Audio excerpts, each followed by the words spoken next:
I'm Marthel Neville. Time now for Sunday House Call. And hello, everyone. I'm Eric Shauna. As always, welcome. Joining us, Dr. Marc Siegel, professor of medicine at NYU's Langone Medical Center and author of The Inner Pulse, Unlocking the Secret Code of Sickness and Health. And Dr. David Samadi, chairman and professor of urology at Lenox Hill Hospital and chief of robotic surgery. Good to see you both, Doc. Good to see you. Great to see you. Hey, guys. Well, you know, you've always had some type of viral infection. Remember what you had? If you had the measles or the mumps or whatever else we used to get? Well, now, a new blood test can allow doctors to trace the exact viruses that we've been exposed to. So, Dr. Siegel, they're going to find out everything about me and know what I got? Not everything, but they're going to be able to tell what you've been infected with. I want to start by what is a virus. Yeah. A virus is a tiny packet of genetic material, either RNA or DNA. Everybody knows what DNA is. It's genetic material. But once it's in the body, we can't see it until it makes you sick. But there's something called a subclinical infection, Arthel, where you're not yet sick.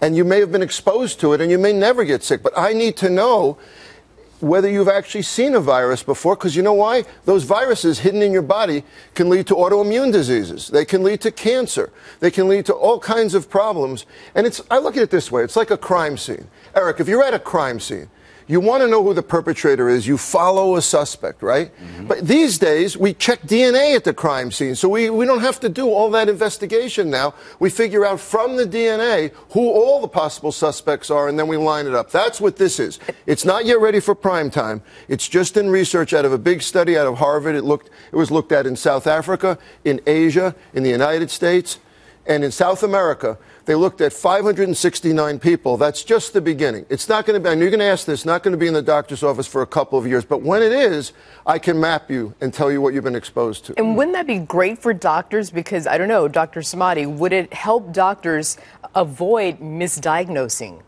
Well, that's a good point. I think what this test is about, the name of this is VIR scan, VIR scan. And what they do is they basically take 1 cc of your blood and they can look at the history of what viruses you've been exposed to. Normally, Arthur, when somebody comes to the office, you would look for one type. Somebody will come for HIV test. Somebody will come, they're worried about hepatitis. Imagine now we can look for 206 viruses with 1 cc of blood. Virus scan is the name. Why is this important? Is because it's all about predicting what's coming up, which is what you just said. If I can predict what you have, then I can also prevent it, which is exactly what it is. Somebody is exposed to HPV. Why is that important? Because they can get cervical cancer. Exactly. If I can find ahead of time they have HPV, I'm going to screen for cervical cancer. If you have HIV, you would be more prone to other cancers, etc. Hepatitis C can give you liver cancer. So this is absolutely important. Prediction, prevention, and then personalized medicine, which is what we look for. $25 is the price of this test. It will probably be out in the market in about a year from now. What do you have to do now? Do you have to test for each one of those, viruses right now? Yes, you have to do it on a virus by virus basis. Now, I want you to understand what we test for. We test for something called antibodies.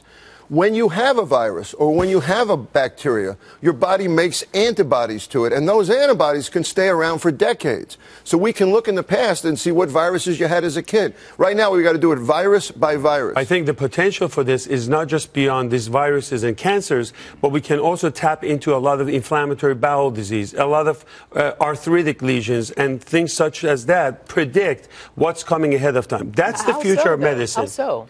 Well, a lot of these antibodies that Marc is talking about, inflammatory cells that are floating in the blood, you don't know, because by the time you have abdominal pain or your weight loss or the disease is here, it's too late. The concept is that we will find it early on, we know about the history of this, and then we'll look for that. And that personalized medicine is the way of future, because your viruses, and on the average, by the way, when they looked at the series of this 560, in America, they had average of 10 viruses. So you may have 10, Marc probably has about 15 or 20.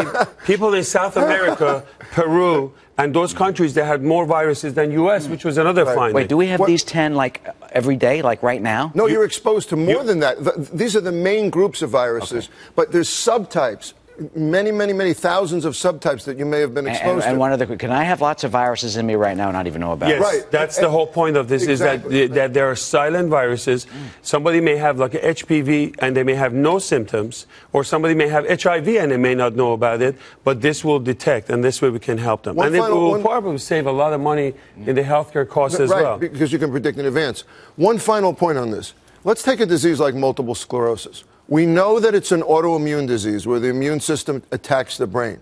We know a virus probably caused it, but we've never been able to find out the virus. With this kind of a test, we could play Sherlock Holmes and actually find the virus that caused MS in the first place. And as David mentioned, if we find it in advance, we may be able to prevent MS or diabetes or inflammatory bowel disease that comes later on. That's amazing. I think It's it's great a because reasonable test. you just both pointed out that we could be exposed to viruses and not even know it. And now, in a couple of years, I think you said when this is become available, we'll find out. Especially for women with cervical cancer, I think this plays a huge role because HPV virus can float around. A lot of young adults, men and women, may have it without knowing, and you can prevent penile cancer and cervical cancer. And for $25 test, this is no-brainer. So I hope it comes to a market sooner. Dr. Siegel, when it becomes available, would you as the patient have to request it?